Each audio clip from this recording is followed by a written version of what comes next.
Dito nga guys sa kahabaan ng Highway 97, may nakita akong maliit na lake na napakaraming nangingisda. Ayun.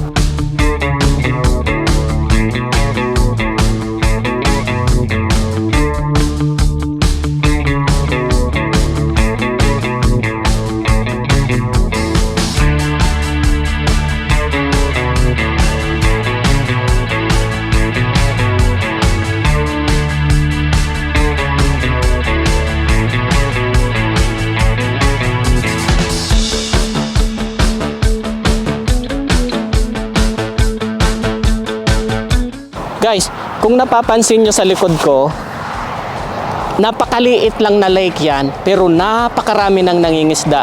Napakarami ng isda dito sa lake na ito. Kasi, kung tingnan nyo yung mga tao doon, napakarami sila.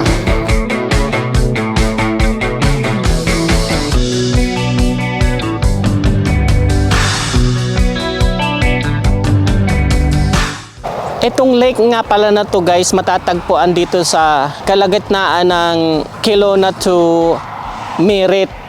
So ito nga pala guys ay nasa gilid lamang ng Highway 97 na sako pa rin ng British Columbia, Canada.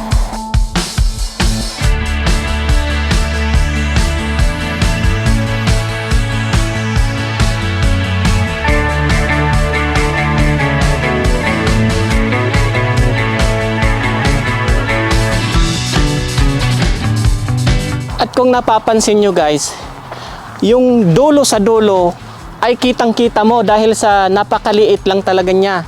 Tingnan mo yung dulo doon, hanggang doon, ay kitang-kita mo guys.